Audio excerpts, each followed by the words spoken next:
Welcome to Creatives Grab Coffee, the podcast on the business of video production. Creatives Grab Coffee is hosted by Dario Nuri and Kirill Lazarov from Labs Productions. Our goal is to share knowledge and experiences from video production professionals around the world. Whether you're a freelancer looking to start your own business or a seasoned business owner aiming to scale your company, this is the show for you. Join us as we develop a community of like-minded creatives looking to learn and help each other grow. Welcome to the business of video production. Welcome to Creatives Grab Coffee. Before we get started with the show, let's go over today's sponsors. Do you have a shoot in Toronto? Do you need crew or a strong production partner to help you with your project? Labs Productions is one of the top production companies in Toronto and your go-to video partner. With our strong creative skills and extensive network, we can help you achieve your goal. Labs Productions is able to offer you production services, white label services, or finder fees for project handoffs. Reach out to us on our website at lapsproductions.com to learn more. My name is Miran. Welcome to Canada Film Equipment. We are a boutique rental house based in Toronto. We are here to help you guys out with all production sizes. Feel free to contact us to get a quote if you are a production house and you're looking for lighting, camera packages, or lighting and group fan packages. You can see our contact information in the link below. We are more than happy to help you guys out. Make sure you follow and subscribe to creativesgrabcoffee.com. Thank you.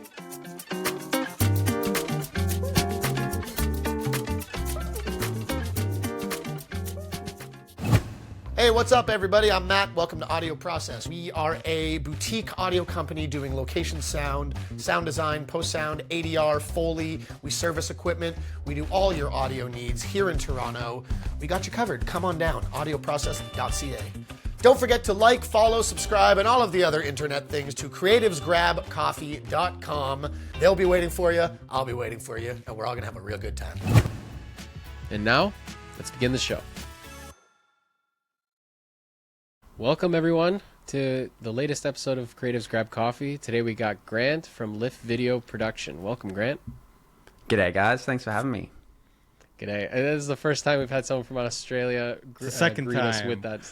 Second They haven't done g'day before. They haven't done g'day before. I don't ever say g'day in real life, but I just thought, we're on a global podcast here. It's like a cliche that Aussies do it. I just got to do it, right? Yeah, it's a very telling sign that you are clearly from Australia for our guests without having us. I'm curious to see introduce if it. the other upcoming Australian guests do the same now. Yeah, they probably now we're will gonna start be. doing that. We also say mate a lot, so I'll probably just call you mate a few times as well, just to reestablish my Australianisms. There we go. Well, as we kind of dive into the episode, before we get into all the specific topics, give us a little background in your production company, and your journey here. Yeah, cool. So I'm the founder of Lift Video Production. We specialize in video production for the transport and logistics industry. Started in 2020, right at the start of COVID. Like literally, it was like weeks after starting that we got all those, nasty restrictions and whatever. So definitely a slow start, but now 2025, we're a team of 4, really just creating a ton of content for the transport and logistics space. So how did you kind of persevere through that? Like if you starting a production company is one thing, but then starting it and then immediately having so many restrictions that you can't even grow your business in any meaningful way. Like how did you navigate that from a starting point as a business? Yeah, it sucked. 100%. So, very blunt, yeah. In 2 words. It's a good question. So really, I had one customer who would send me their products and I could film those from home, not transport related, but I could kind of keep the ball rolling. We did have some government grants that kept things ticking over. So really it was just surviving until the restrictions eased and we could get out again. And I was really lucky. My first ever customer was an indoor children's playground center, but my second customer was Australia's biggest logistics company. So pretty incredible turnaround there. And I pretty quickly got rid of the children's play center, no offense, and just focused on the logistics side of things. Wow. So it was kind of like obviously like you were just by yourself in the beginning, right? And then just kind Yeah. of trying to see when things kind of open up. And then I'm amazed at how quickly you got such a major client right out the gate so early on. Like, how did you go about securing that? Sometimes I feel like it's just luck. Right time, right place. We got a referral to someone. They hadn't done video before. They were, look, didn't have much of a budget for it. I was really cheap because I was just starting out. So it was kind of a good fit. And I looked back at the prices and I was like, oh my gosh, it was so cheap for what they were getting. But, you know, it's funny now, it's sort of paid off in a way. Not that I'd recommend, you know, charging, you know, next to nothing, but it's sort of paid off now. That work led to more work in the space, more referrals in the space. People from that business moved on to other businesses, brought us along, and we've kind of just grown from there. Are you still with that first client? Yeah, there's still a customer of ours, still going strong, which is great. That's pretty good, because usually clients like that, they're there at the beginning, and then once you grow and you start charging more, they kind of can't match you, so you have to leave them behind, right? There's almost like a turnover you have with certain types of clients as you grow as a business. Yeah, it's always really challenging to hold on to a business. So I think I've always made an effort to like meet them in person, meet new people, catch up for coffee, send Christmas gifts, all those like little 1%ers to just keep building the relationship with people, because it's it's not the same team there now as it was when I started, but now I'm finding that the new team, they kind of rely on us to tell them, you know, what this was or what this part of the business is, or, you know, we've got so much history and such a big relationship with them that they can kind of lean on us for advice about their own business to an extent.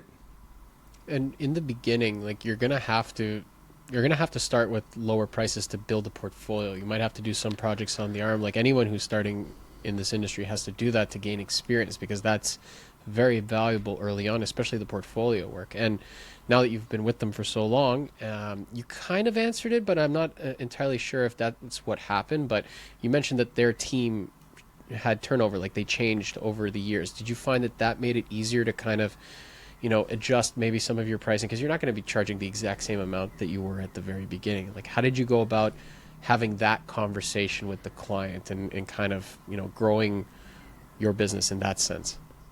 Yeah, to be honest with you, that definitely helped, having like different contacts and things like that come through the years. But honestly, it just kind of got to this point where like, hey, how much will this be? And I just quote them a figure, and the figure, like, I'm not like taking, I'm not, am I allowed to swear on this podcast? Like, I'm not like taking the shit out of them or anything. Do you know what I mean? Like, I try to build a really trusting relationship, but as our costs have increased, I've just quoted slightly larger amounts.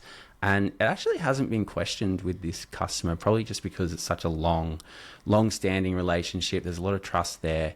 They know that I'm not trying to like rip them off or anything.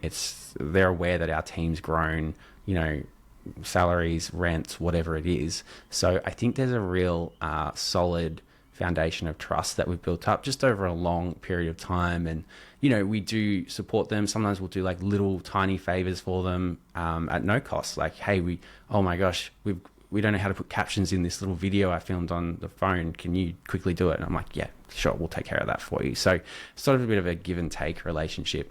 The other thing is there's like multiple teams within this organization that we support. So there's like different business units, and we've kind of spread throughout the organization. Now we support like the recruitment team and the safety team. So it's not just the marketing and comms team.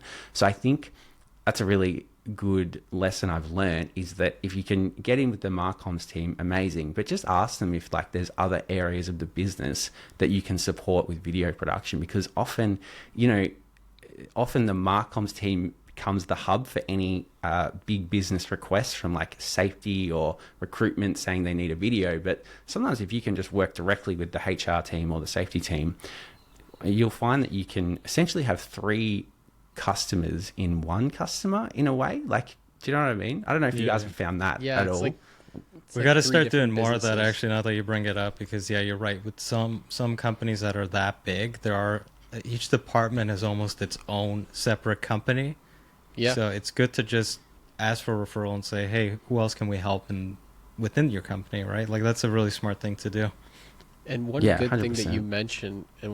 you mentioned, was that you did it gradually in terms of like, adjusting pricing and stuff like that, which is very normal. Like you obviously can't do like, say, 1 year you're charging your client like $5,000 and then as a standard rate, and then the next year it's like 15,000. It's like, okay, whoa, why did you triple your price? You have to do it slowly. Like I've seen with some companies, like that's the only way you can naturally do it, is like by slow, small, like percentages, like 5-10% over the years, or maybe just a little bit more than that, depending on what the asks are. But that's the other thing. It always depends on what they're asking you to do and what the demands are. If you need to hire more people, and then it can fluctuate, and then you can have those conversations a lot easier when things are different. But anytime I found that we're doing exactly the same thing for a client from previous years, those are the situations where it's a little bit hard to kind of fluctuate in your pricing that much, because then they're going to be like, oh, why, if this is exactly the same ask as last year, why is it fluctuating? Because that's when you might get some pushback, at least for a lot of There's think you two can things just within say- that. Oh, you go. Sorry. Sorry. Sorry, I was just going to say, I mean, you could always do 2% increase as standard, because that's just inflation. You can't just keep it at the same price year to year, because then you'll be losing out on 2% each year that passes. But then one thing we've also started to do is also like rearrange some of the costs and line items. So like before we weren't doing like a project management fee, then we started incorporating a project management fee, and it was a set number. And then this year we just changed it to a percentage. So there's like different ways we've been like moving the money around so that it's still roughly like a small increase, and the Very client similar. doesn't really see such a drastic thing where they need to start questioning and saying, oh, okay, well, how come there's a big difference this year? Yeah. Yeah, and I think the other thing is also like the customer or clients usually understand like cost of living's increased, right? So of course our prices are going to increase. Our rent's gone up, salaries have gone up, Adobe's subscription keeps going up, like all these costs keep going up, and they're in a business, like they understand that. So when you come to them and say, look, we've held off as long as we can, it's the start of a new financial year, we are raising our prices a little bit, just wanted you to be aware. And maybe on the first quote you can say, hey, I'm still going to honor our old pricing.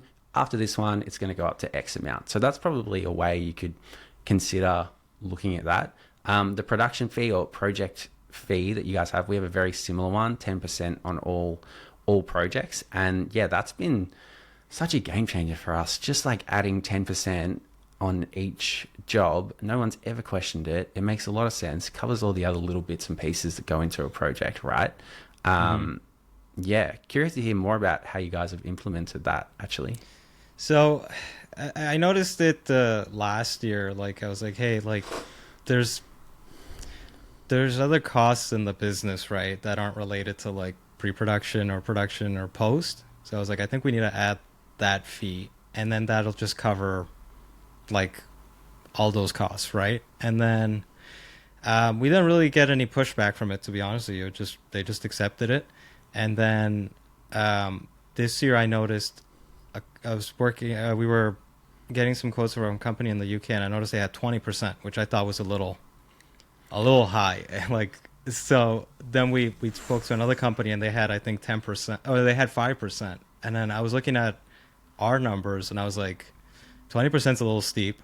10% too, I was like, I don't know if we can really sell that easily without getting some pushback. I was like, 5% was like the sweet spot, where I was like, okay, I think this will be easy enough where we still make money for those costs of running the company, and it not really affecting the budget so drastically that clients would have to start asking about it, right?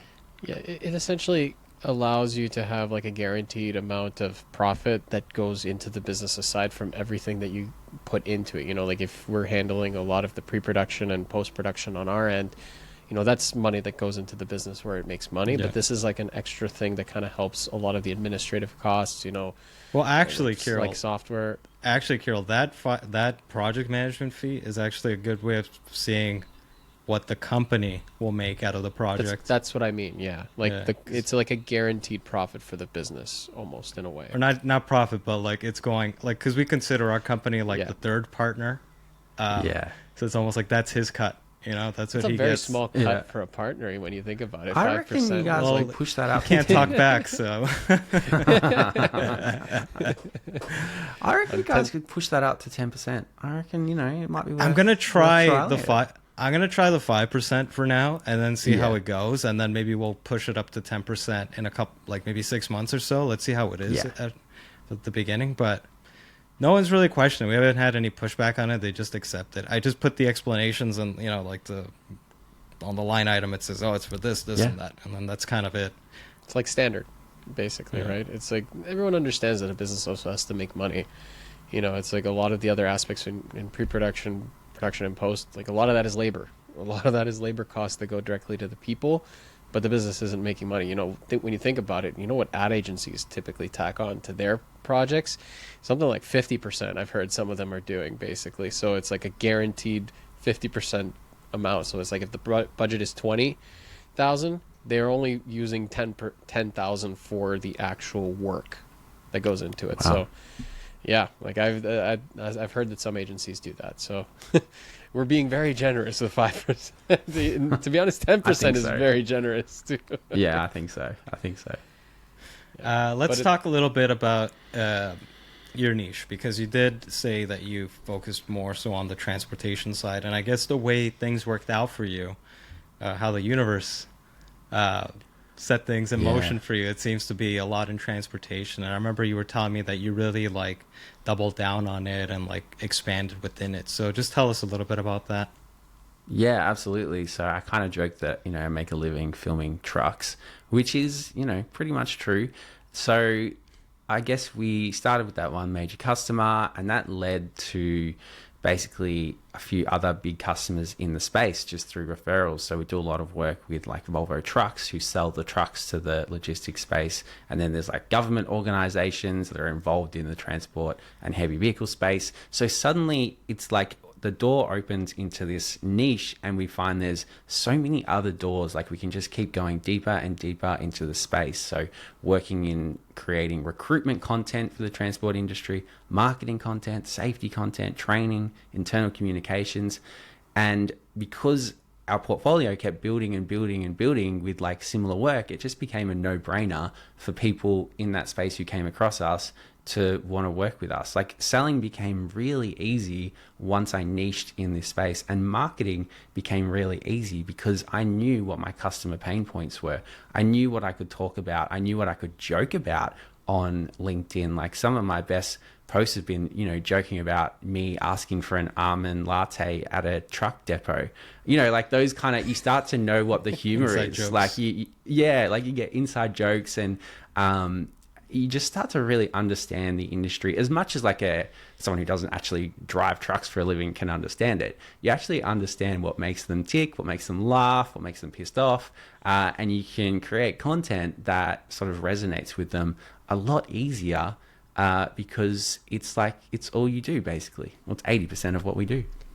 And one big benefit essentially by doing that is that you're essentially turning yourself into an industry expert in a way by niching it into this. And I think a lot of people forget that when you're niching down into a specific industry or type of project or anything like that, the one thing that you have to really make sure you do is that you become basically like an expert in the eyes of your clients, because they're looking for a different perspective, and not only just like creating the content, but like how to create the content. And you have to understand what their pain points are in order to be able to address those things. And so you can make informed suggestions rather than, like, say, for example, if a client reaches out to you that you've never worked in their industry before, you're kind of at the mercy of the client to tell you what their challenges, what their problems are, and then you have to do your best to kind of solve that problem with creating video in that way.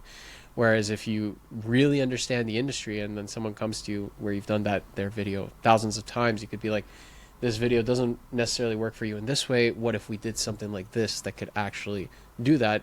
They'll be more inclined to trust you as well because you're giving good options. Exactly. And I find, like, if someone comes to us who's not in the transport space, it sort of becomes we're just competing on price. Like, there's no real differentiator between us and another video company.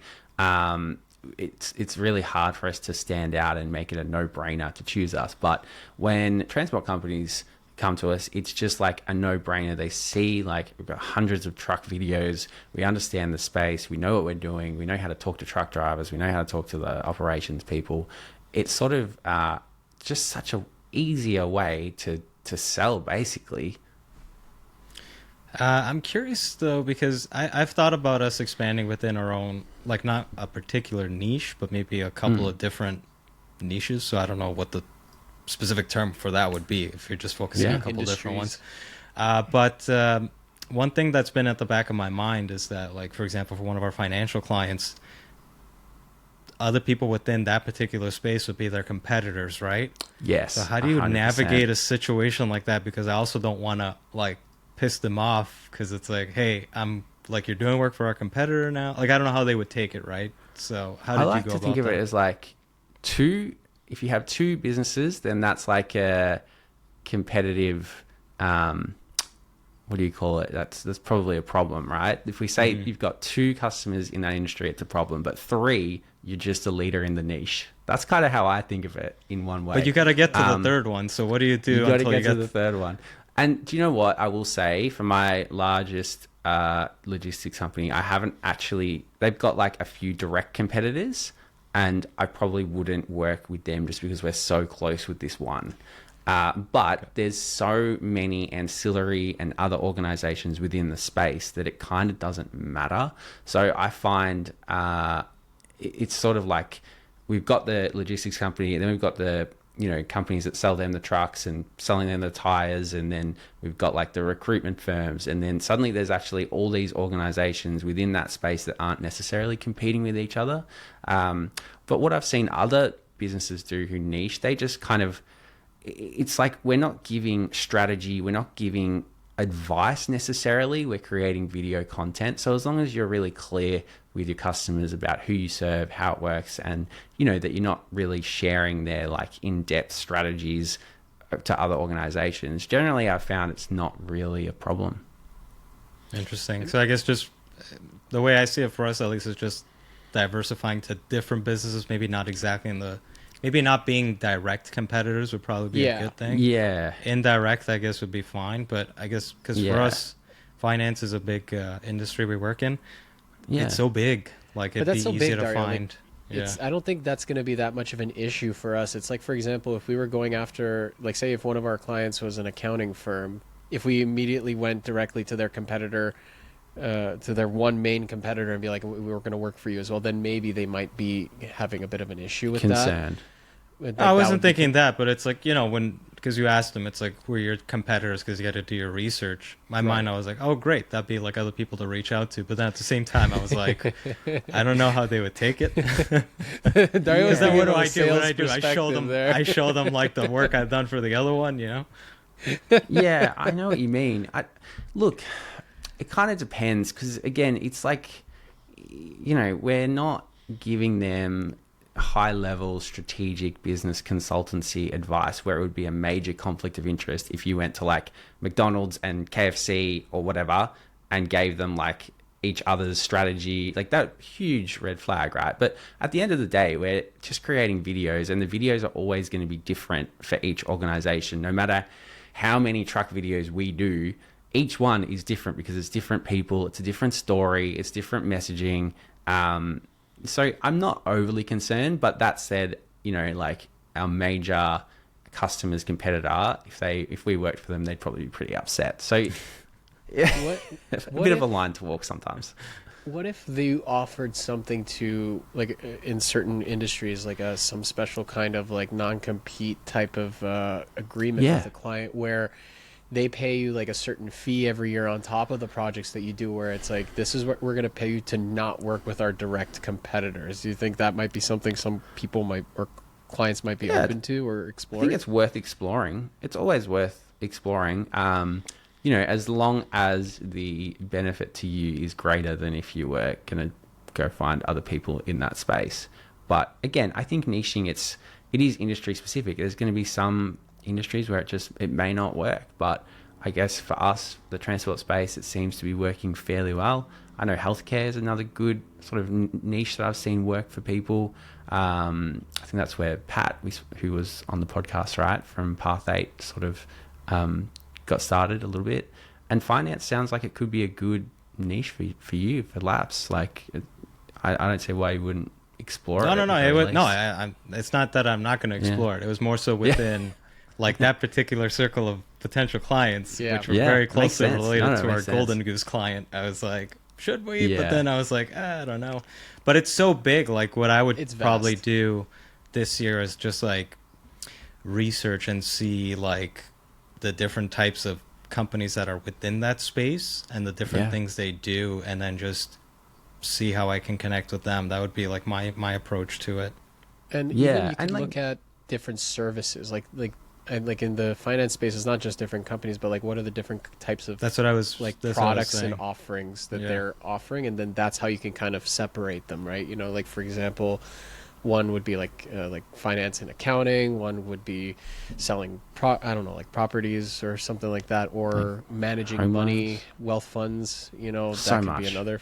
There's so many different ones. I know, Dario. You're smiling because I was just throwing. Yeah, it's some just random- like you're really selling us that we're deep in the in the finance. Yeah, space. so It's like, Laps one now of tell them me about the does- finance niche. one You of guys them have been does here for- money. One of them does money. The other one does stocks. One of them goes I'm bonds. just- please, Love please it. trust us. Yeah. Oh my Love God. it. Yeah, cut this that's part out. hilarious.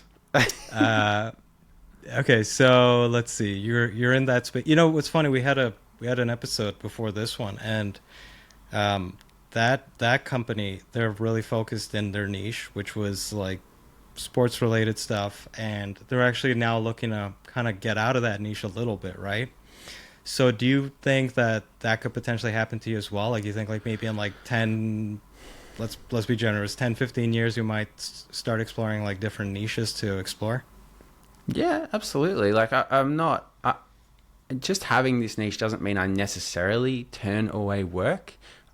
We still do a lot of work in the health space and a few not-for-profits as well. So it just gives you a bit more. I guess maybe freedom's not the right word, but it kind of feels like you get a bit more power to say no to like jobs that you kind of don't want to do that are not in your wheelhouse. And then when a job that is outside the transport space comes into me, I can kind of go, yeah, it's not really what we do, but it sounds like a pretty good project. They've got a good budget. I think we could definitely take this on. A good one for us is like recruitment content. So we do a lot of recruitment for the transport space, but we can take the processes and the type of content we make.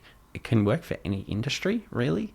So if someone comes to us from another space and they want to do some recruitment, we generally can still help them. But in answer to your question, because I didn't really answer it, 5-10 years from now, could we be in a different niche?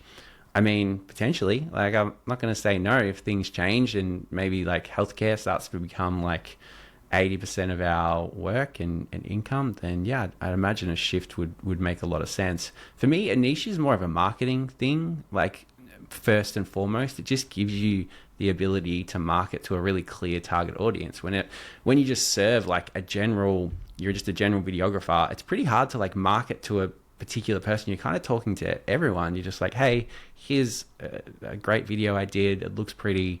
But you're not really like talking to any particular person with a specific problem that you can solve with video, if that makes sense. It Yeah. does, but I find that a lot of it might be like market related as well. That's why it's interesting that like, because where are you in Australia? Melbourne? Or, Melbourne.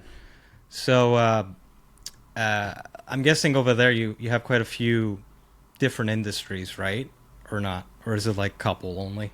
Because like here in Toronto, for example, no. Because what I Melbourne mean has is a like lot, here in Dario. Toronto. Well, I don't know how it is over there. They're on an How island. small What do do you I know? think we are? You We've only made got it sound trucks, like all Dario. you have is You know, on the transport. map, only you're have only trucks. this big. You're on the Dario, map, you're mate. only this big. Transport- So The transport industry is big because there's many other companies that got to transport stuff too. no, I know, but what I'm saying is, like, look, if Nah, you look there's at other Toronto, trucks. for example, like, there's so many different industries here that a lot of the companies that operate here are generalists, just because there's not too much of a focus on one particular industry, right? So Yeah. I wonder You if don't it have might be to- more like market related, where it's like in certain markets, like we found in the States, and some of the states, bulk of their work might be more so in the nonprofit, because nonprofit industry is massive there, right? So Yeah, potentially. I mean, I don't know. I feel like we've got plenty of industries here in Australia, but I don't know. I would love to expand to the US because I know there's a lot of trucks over there, right? But in Australia, yeah, I feel like there's plenty of industries and spaces to niche. I mean, you don't have to niche in a specific industry. You might niche in a specific style of video, like customer case studies. I've seen a few people do, or I know one person runs a business down here. He's in regional Victoria, and his business is all about supporting regional businesses with video. So there's a few different ways you can do about it. It doesn't always have to be industry specific. And yeah, you're right. Like it's not going to work in every market. It's more just a way to help differentiate yourself and stand out, I guess, from the competition, because there's no other video businesses that I know of working in the transport and logistics space. Maybe they're a lot smarter than me or something, but yeah, it seems to be just us for now, and that really helps us stand out and sell more to that particular industry. I mean, That's it a great also depends. perspective.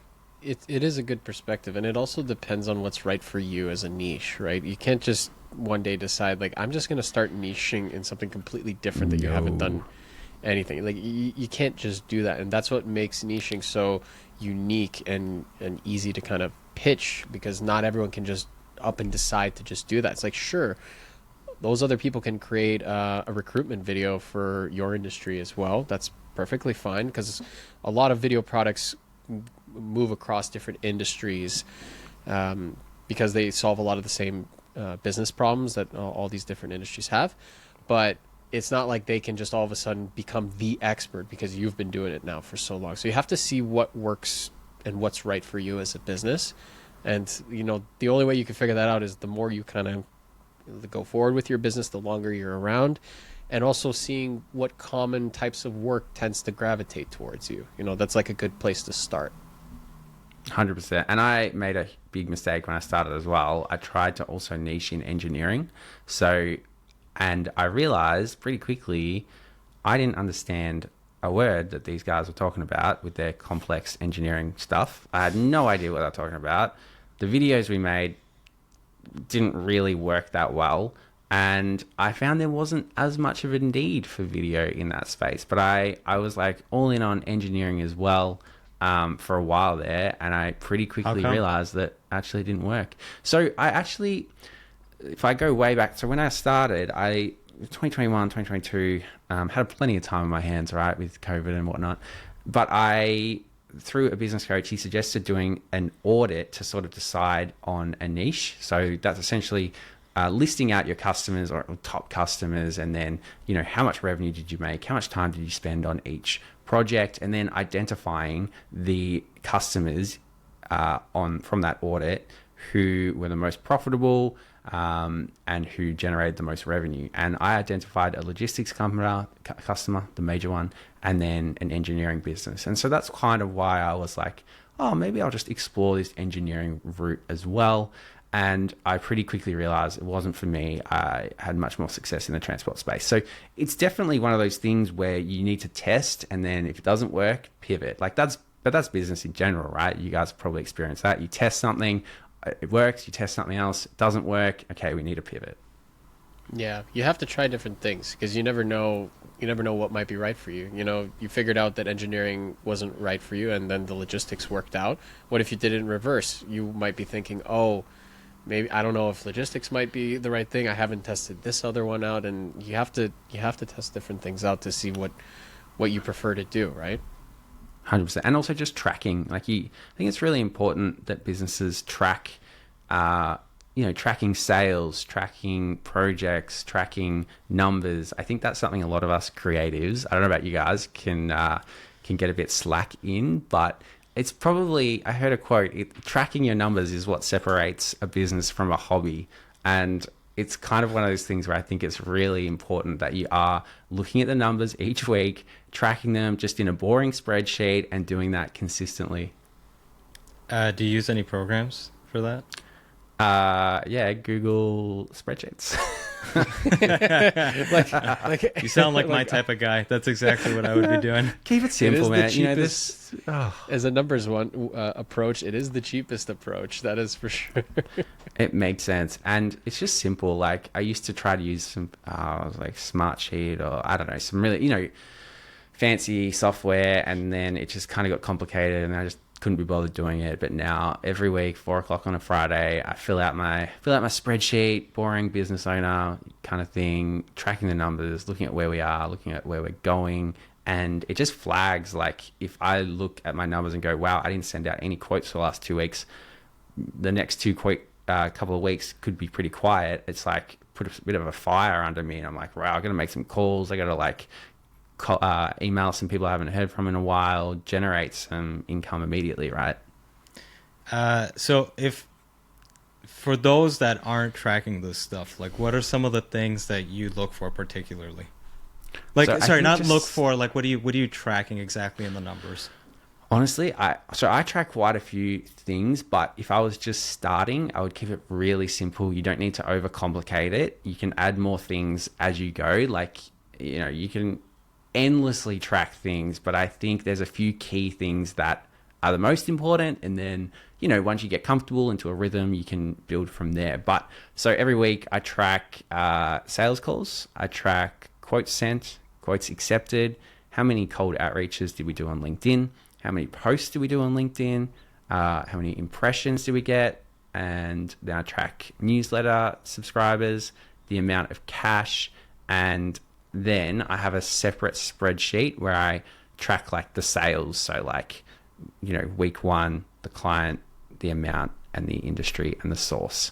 So that's really where I'd probably start with. And there's more in-depth tracking you can do, but I think those are the key things to track, so that then you can just get a bit of an understanding of where you are in your business, and you can sort of use it to forecast what's going to be happening, but also look back if you're really stressed out and it's really quiet. You can kind of look back to the previous year and go, well, actually it seems like every time this year, this happened to me in Jan, we are really quiet, and then it picks up in Feb and March, and that's exactly what happened. That's what the numbers show.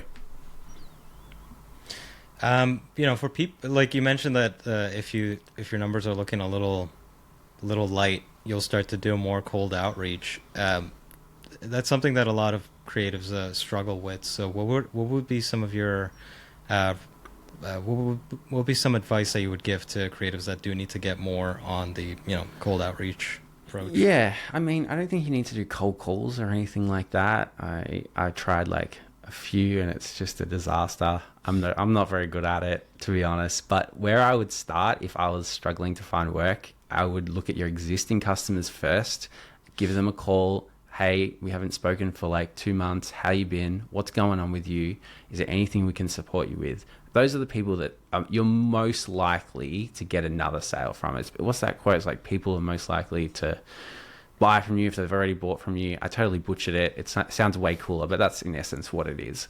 So calling those existing customers, I list out all of my customers with a little like note on when I last spoke to them.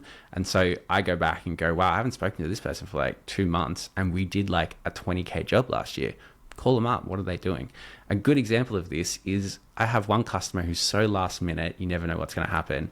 We were really quiet in December, and I emailed him. He's like, oh yeah, I've got this massive job I need you to do next week. And it was like a 20K job. I was like, if I hadn't prompted him, he might not have really thought about it until it's too late. So it's more like finding those existing customers who are maybe they're thinking about it, but just haven't done anything. That's the number one way to start. Then cold outreach is a long-term game. So for us, we send out 100 connection requests on LinkedIn a week, and we post 3 times a week on top of that. From 100 connection requests, we probably get like 3 calls over like over a long-term sort of period. But I do find it does convert. It's just, it might take like 3 to 6 months of like reaching out to people and posting consistently with content that resonates with them. Who you for the connection requests, like who are you targeting exactly? Like what like role or position? So for us, it's people working in marketing and communications in the transport and logistics space. And then, there's sort of other industries around it. Like I sort of target construction a little bit, like those sort of like just, people surrounded by high vis kind of industries I sort of target. So, but generally it'll be a marketing communications person, or sometimes they have titles that are like, engagement officer or something else. You kind of have to work out, like sometimes I'll have like a weird title or whatever it is. So sometimes it takes a little bit of digging in Sales Navigator to work out who to speak to. The second target market is just transport business owners. So obviously there's the major logistics companies in Australia, but then there's so many with maybe 50 to 150 trucks, maybe a team of like 20 to 50 people, and they still also need video. So it's not just the big guys. We work with the medium businesses as well. And do you ever like take it past just the connection request, like just the connecting with them? Do you like message them directly? Or? Yeah. So I send a connection message. Once they accept, we send a second message, and then either they reply, or if they haven't replied, I send like a third final one, kind of like a sign off that just says, if you have anything, feel free to reach out. Interesting. Yeah, it really is a numbers game, on LinkedIn when you're doing that. Just volume. It is. Yeah. One, I spoke to actually like a recent guest on the show, like just caught up with him, and he mentioned that what he does with a lot of new people that he's reaching out to is he tries to not go with a very sales approach, but he wants to just invite them for a coffee and just keep it as casual as possible, especially if it's someone that's within the same city 100%. or something like that, because getting in person with some people, or just even on the phone at the very least, like can help make the connection a little bit more genuine as a good starting point.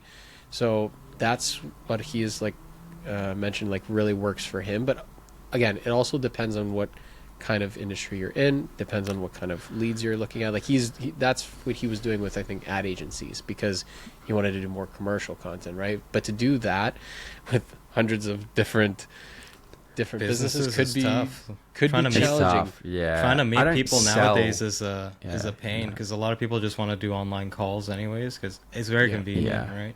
Exactly. I don't actually like pitch them in those messages. I think that's pretty important to clarify. That's the important thing. It's not like first message like, hey, you want to buy a video? Like, it's not like that. It's more, hey, we do a lot of work in the transport space. Would it be cool to connect on here on LinkedIn? Keep and then it they casual. like keep it really casual. Like I'm not like getting up in their DMs and like cold pitching them or whatever. So I think that's a good way to do it. I wonder if you could also add to that and do something like, if you have any questions about the video space, I'm pretty knowledgeable about like transport videos, just hit me up whenever. That could also be good. Yeah. My second message is actually a joke. If they haven't replied, it's like, hey, thanks for connecting. Here's where I send you my 923 page pitch. Just kidding kind of thing. Something like a bit cheesy, but like a bit of a joke. And then I just go, how's life at so-and-so? You know, it's funny when you look at a lot of those Salesforce people who are reaching out to you via email, and they try really hard to be jokey and sound genuine, that it just comes off as very not genuine. So it's just like obviously the way you're doing it is a little bit more genuine, but it's just funny. It just reminded me of those random emails. It was like, hey there, like I saw what you were doing here, haha. Like, but the way he's doing it, at least is like target. It makes sense, because it's like it would be something you might use him for, right? Versus like a lot of the LinkedIn requests I'll get, it's like what you do is like so different from what I would ever need. Like you could tell it's just they're sending out 1 million a day, right? Like it's just some AI generated slop or whatever it is. Yeah.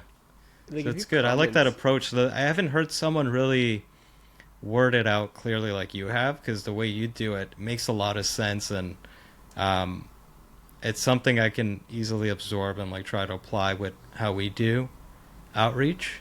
Because before everyone's like, you got to try. We haven't done it yet. We'll be doing it soon. That's what it was something. It was something we were like we didn't really have like a clear vision on.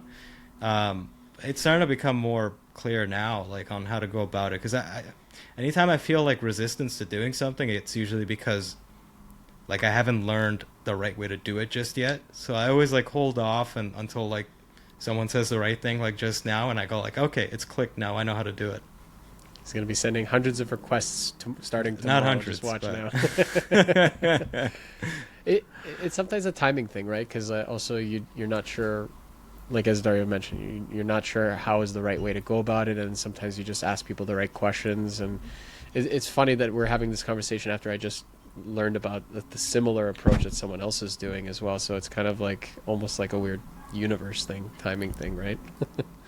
Yeah, that's funny. And I do get like, so 3 out of 100 lead to a call, right? So it's still a volume game. And I do get people that are like, you know, you get some pretty blunt rejections as well. And you kind of just have to get comfortable with that. It's LinkedIn, you know, it's a professional, it is at the end of the day, a professional networking platform. So in my, you know, opinion, people should be there expecting, like, not maybe not a cold pitch slap, but they should be expecting some business oriented conversations. So definitely worth exploring, guys. That's Especially actually if you're a really in charge good, of that. That's a really good point, actually.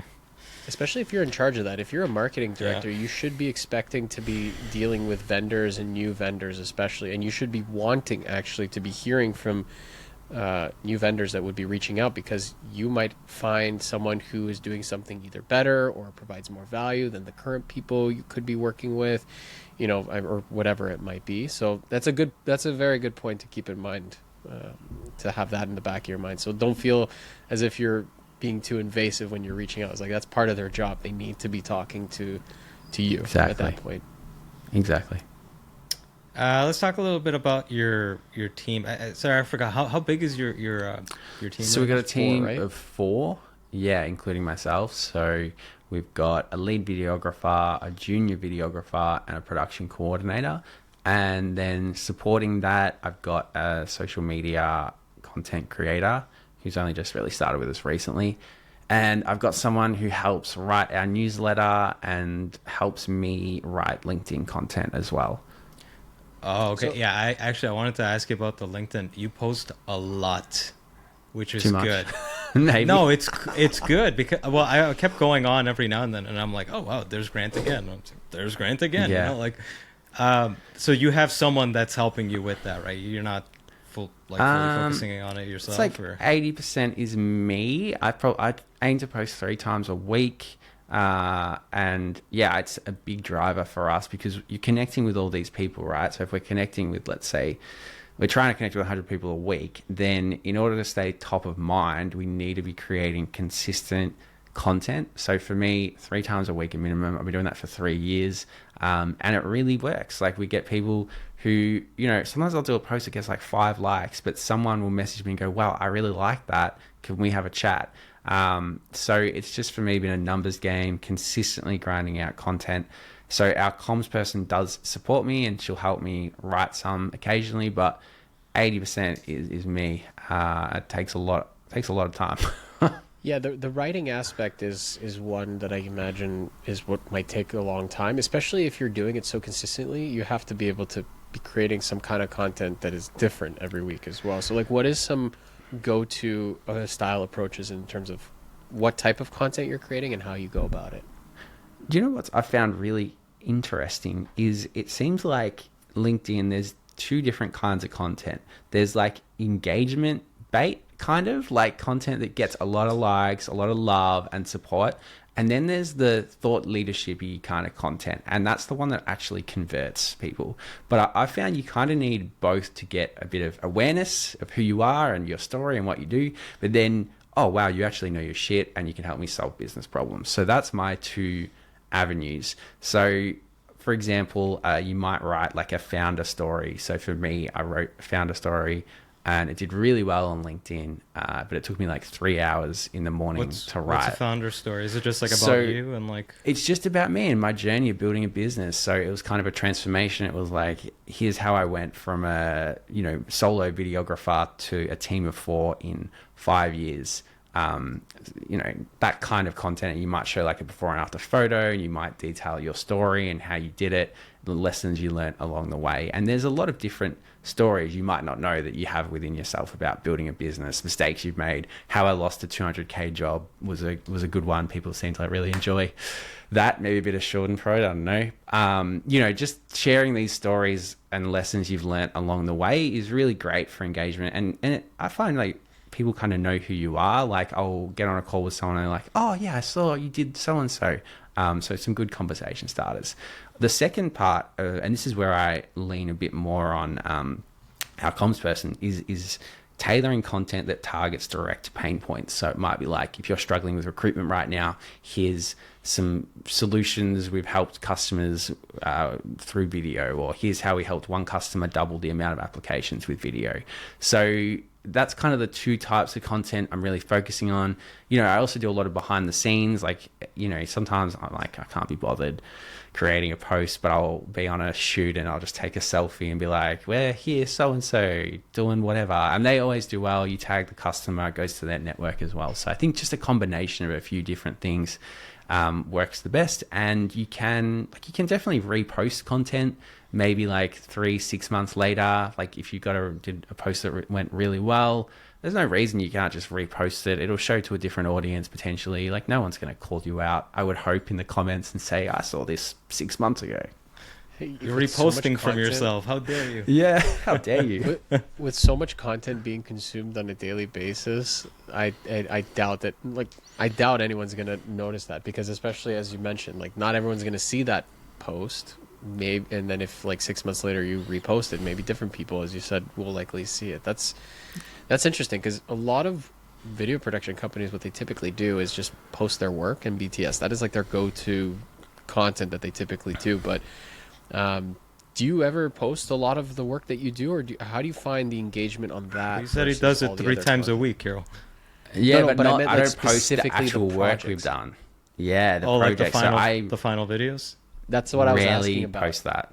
I rarely post that, and because it's usually not that interesting for the people that I'm connected with. Like, it's sort of, you're making the video for your customer to push to their target market, but my target market is just Right. not their target market, so they don't really care that much, because it's like there's nothing in it for them personally to really watch that. They might watch it if they like us and they want to see something that looks pretty and get some ideas, maybe, but I found they don't really hit the same. But in saying that, I will share, like if a customer posts a video we've done, I'll share it, repost it, whatever, just to support, show that we are actually doing the work, not just talking about it. But I found, I don't know, sharing our work that we've done just never seems to have much of an impact on Also, LinkedIn you as saw much. that it wasn't getting enough engagement when you did it? Yeah, it just never seems okay. to get Interesting. any sort of impact, really. I've always Logically, you thought would about think it the like that. opposite, because, like you're trying to pitch the similar type of content to the rest of your LinkedIn network, so they would see it and go like, oh, okay, you can do this. Now I know you can do this because I saw it. It's weird it had the opposite effect, though. It's funny because I thought I've been kind of like, it's been like a theory of mine in the back of my mind with LinkedIn. Whenever I've posted like content of ours that we've done for a client, it gets a little bit of engagement, like you said, just like a little bit of likes and stuff like that. But if it's something about us that I kind of explain something, you kind of like share a little tidbit, that gets a little bit more engagement. And it's like in talking to someone like yourself who does it so consistently and knows what works, it's like that's kind of confirmed that. So now it's giving me the idea of like, oh, I have to think a little differently about what we can start posting about, because it's not so much the client work that we do. Like, yeah, you can maybe, if you come up with like maybe a good story or something you learned from that project and something that could be relatable, then that's a good way to maybe post the client work. I think that's maybe a good approach if you're going to do it. A bit of analysis, right? Mm-hmm. Yeah, because instead of just being like, and I've noticed that with other production companies that have shared the work that they've done for clients, they would usually give a little backstory of like what made that project so interesting, how they went about creating it, rather than just be like, hey, check out this latest project we did. Exactly. There's nothing you're offering really at that point, right? So I guess that's why it doesn't work as well. I think so. Yeah, it's offering that little bit of insight, that extra analysis into Get them why. to think a bit. Exactly, and I think that goes down a lot better. And this is for LinkedIn. I don't know, on other platforms, I haven't really experimented, but yeah, that's just what I found so far. Have you created like video versions of your posts? I have, yes. Some do well, some don't do well. I found what really works are customer case studies. Like if you can get a customer and create a video testimonial of them talking about your business and what you do, that works really well for us. Like it is, and it's really hard to get, obviously, because you're going to your customer and saying, hey, I want to interview you and do a testimonial for us. Like it's a pretty hard thing to get. But if you can get a couple of those across the line, it establishes your credibility and that you actually know what you're doing. Like obviously we do a lot of transport work, so you know, you need someone to back it up. It's not just me saying that, hey, here's a customer we've actually helped. And then you can kind of show visuals behind the scenes of working with them, your work, all the while they're talking about the story, like the challenges they were having before they used you and how you've helped solve their challenges in video. You post it, you share it to their network as well. And suddenly, because their network is also or for us, it's our target market, they start connecting with me and reaching out to me as well. So that is like, if you can get some customer case studies, that is like the best kind of content, in my opinion. And I like the way you do yours, because I saw a couple of them, and I like the little kind of like breaking the fourth wall approach you even do with some of them, where you kind of film the set as like part of the take, as well as like the third camera almost in a way. Just having a bit of fun as well. Yeah, exactly. And like you got to find what works for you, but like that's definitely a good approach to do it, rather than just being like, so and so was great, they're a great business, you know. Like you have to try to make it a little bit more, you have to think of ways to make it a little bit more genuine, right? And I think what people have to remember is you got to play into the personality of the people behind your business, and then that's how you can make that really effective for you. Especially, as you said, if you're creating this video for them in their industry and they share it, that's more clients that will get a sense of who you are. 100%. Yeah. You mentioned in our call that you do a end of the week recap. Can you just tell us a little bit about what exactly that recap consists of? Was that maybe that was the tracking recap, I reckon. It was that. So we do. I think that was that. But we do a monthly video recap of all of our work, and I guess this goes against me saying we don't publish our work. So what we do at the end of the month, we'll combine behind the scenes, and we'll combine like the polished shots as well into one like 60-second video, and it's like, here's what we did this month at Lyft, and that's kind of a pillar that happens each and every month, and we just post that as well. That's kind of my monthly recap, if you will. And how do you go about promoting that? Like, do you do like because it's a little bit more, there's a little bit more work that goes into that, versus, you know, just making like a photo post or like a word post or something like that. Do you do any like pre-content in support of it, or is it just you kind of just let it out there? It's just one post on LinkedIn, just another one. Keep it simple, right? It's funny because we're doing something similar with our individual projects, because like for the last like 2 years we've been getting a lot of different BTS shots for certain projects, and we kind of haven't done too much promotion. We're doing on more that now. end, but we are doing more now. Every shoot we bring our Pocket 3 and we're just grabbing as much BTS content as possible. Yeah, and now I have like now we've like developed a good kind of format or kind of approach of how we can kind of like showcase. And it was very similar to what you just said, like a 60-second video from like one project where we showed the BTS scenes, then showed the final shots and stuff like that. And we're just kind of seeing where it goes. We're going to try to make more and more consistently, but it does take some time, especially if like then clients are calling and saying like, hey, like I need you to work on this next video. So you have to then put it to the side. But again, you have to make time for it, especially if you want to generate new business. Yeah, I think it's a really smart move. You have to make time for marketing if you want to try and generate new business. Otherwise, if you don't do any marketing, like a month will go by and then you've been busy, and then you'll have nothing, right? So I think if you can stay consistent with your marketing, and curious if you guys have found this, like consistent with your marketing, then it will just help smooth the roller coaster of work that we sometimes experience. Well, honestly, you inspired me so much in this call that Yeah, in this same. episode that like as soon as starting tomorrow because it's nighttime here, but I'm gonna start scheduling into my calendar, like focus on LinkedIn, do this, like try to create a game plan, because I never really gave it too much thought, to be honest with you, but it seems like there's quite a bit of potential, and you're not the first person to bring it up, so I guess that's a sign to really focus on it. I wanted to ask you about your newsletter. This is something I've been meaning to start as well. Like, how frequently do you do it, and like what type of content do you usually put on it? We do once a month. We send out our newsletter to all of our marketing and communications customers, or like all of our key customer contacts. And essentially it's 3 stories. One is like a giveaway. So it'll be like a brief template or a how to write a script for your CEO, which is a common, like I think of like common problems my customers have had, and then we create like some like giveaway that they can download, take away. So just something to give. Then we'll do like a little case study of like a project we did or something like that. And then the 3rd story is maybe more of like an insight or like some sort of value give that I can, education or like something along those lines, like how to solve your recruitment problem with video or something along those lines. So keep it pretty simple, 3 stories each month. It's hard for me to say whether it's working or not working. It sort of just happens in the background, and I guess maybe I need to do a better job of tracking it, but I was gonna say, like, I'm looking at the stats on the back end, but it's sort of hard to say if we've got any direct work as a result of it. But I think it keeps us front of mind with existing customers more so.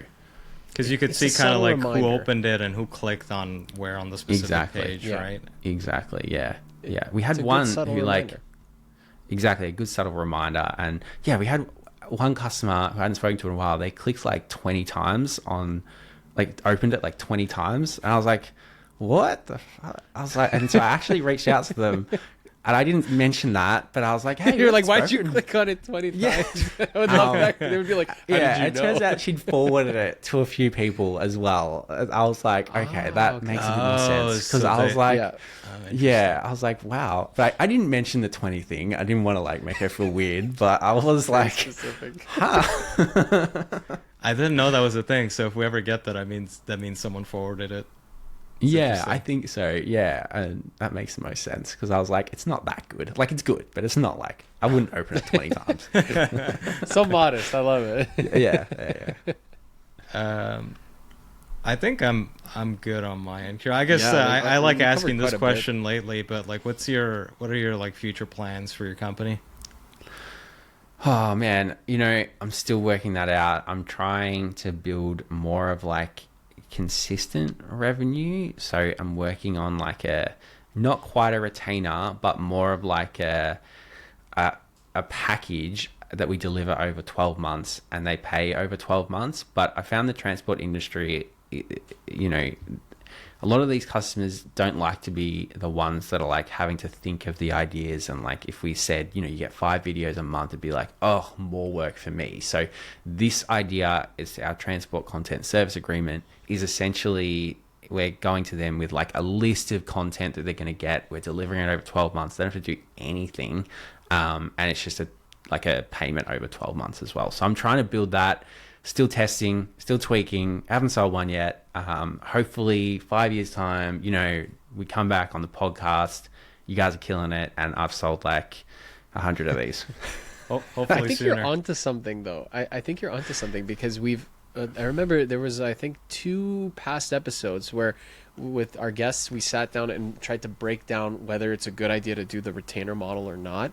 And you actually pointed out perfectly what the issue is for a lot of clients, is that you're also creating more work for them that might not be work that they actually need. But what you're doing is you're going to them with a predetermined set of solutions that you're going to be providing for them. It's like every business is going to need a profile video, a recruitment video, a testimonial video, or something like that. Yeah. And I think But that's still work. That's still work for them because they got to come up with the content for the video. Yes, but at the same time, it's not like a retainer kind of approach, but it's kind of like predetermining like a certain set of packages. Like again, it's an early idea that because you're giving them the asset, but they gotta like implement the asset, right? Other part of it is we post it for them. Oh, you post. okay. Oh, so you're doing like video marketing then almost, right? It's kind of, I know, which is like kind of not our thing, but I just found these medium transport businesses just are not good at the posting of our content as well. And I was like, you know what? I reckon I could just hire someone, or like our social media content creator could just like schedule, post it for them. It's not that crazy for us to having create the content for them to then post and schedule it for them as well. So that's kind of where my mind's going, I think. And because we know the transport space really well, we know the kind of content that works, we know what they're going to need, it's a lot easier for me to go to them and say, here's what you're going to get. We're going to post it for you. Here's what it's going to do for your business. Here's how it's going to help you recruit more people. Here's how it's going to boost awareness of what you do and show all your different services. So look, we'll test it, right? I mean, if you're going to do marketing, I feel like that's the only way retainers are really going to work. If you market it for them, otherwise. Yeah, I think so. Yeah. You're onto something. You just have to, like, as you said, it's still early stages for you. You're trying to see kind of what works. And again, it also is very industry dependent. You know, what works for one type of client is not going to work for everyone else. Because I know that there's a lot of video production companies out there who are probably like, how do I sell retainers to every client that I have? And that's where it's not going to work. That's where those video marketing or video production selling ads pop up, where it's like how to make $10,000 a month off of one client in like 6 days. In 6 days, with nothing but a laptop. Shocking. The most ridiculous. Shocking, isn't it? The most ridiculous things. Generally, I found retainers to be a bit of a compromise for both parties. Like, it's a compromise for us, it's a compromise for them. So this has kind of been my new... And I was very against retainers, but, you know, I guess I've seen this little bit of an opportunity, potentially, to help transport businesses in particular with it. So we'll test it. I don't know. Maybe it won't work. We'll find out. Or you find a better approach from it, you know, who knows, right? You got to try different things. That's essentially it, but love it. 100%. Cool. How did you come up with the name? I asked my business coach, and I was like, I'm all out of names. And he's like, transport, manufacturing. What about like lifts? And I was like, oh yeah, like lift video production. And he's like, yeah, that sounds good to me. So easy. Wow. You know, you could. There's a small chance it could have been forklift productions. Yeah, I know. It would be pretty specific as well. Like, only do forklifts. Too niche, you know. Yeah, exactly. That's funny. No, amazing. That's but good. Grant, thank you so much for joining us on the show. You definitely shared a lot of things that got Dario and I thinking, and definitely is like up the standard of how you should be marketing yourself as a business. I think you filled up my workload for the next couple of weeks. Same Love it here. Thanks for having me, guys. Appreciate it. Guys, if you want to find Grant, go to liftvideoproduction.com.au, and then for social media, it's at Lift Video Production, right? Yeah, or just follow me, Grant Jamison, on LinkedIn. It's probably the best. That's way. right. Connect with him. You have to connect with him. So Grant Jamison absolutely. on LinkedIn. Yeah. Yeah, he's open to it, guys. He knows what he's getting into, and he might be sending you a request. He might send you a request. connection message. Yeah. Anyways, thank you, Grant. Thanks, guys.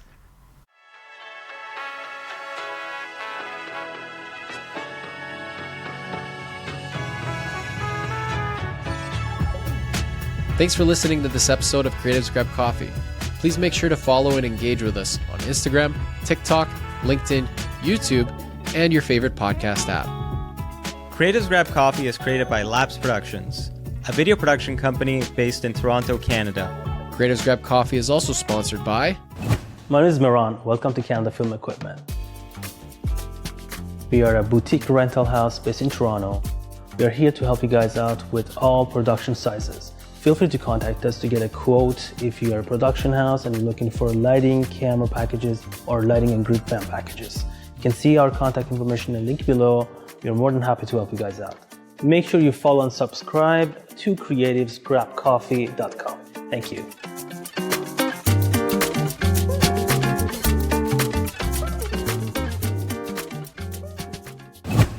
Hey, what's up, everybody? I'm Matt. Welcome to Audio Process. We are a boutique audio company doing location sound, sound design, post-sound, ADR, Foley. We service equipment. We do all your audio needs here in Toronto. We got you covered. Come on down, audioprocess.ca. Don't forget to like, follow, subscribe, and all of the other internet things to creativesgrabcoffee.com. They'll be waiting for you. I'll be waiting for you, and we're all going to have a real good time. Thanks for listening, and we'll see you on the next one.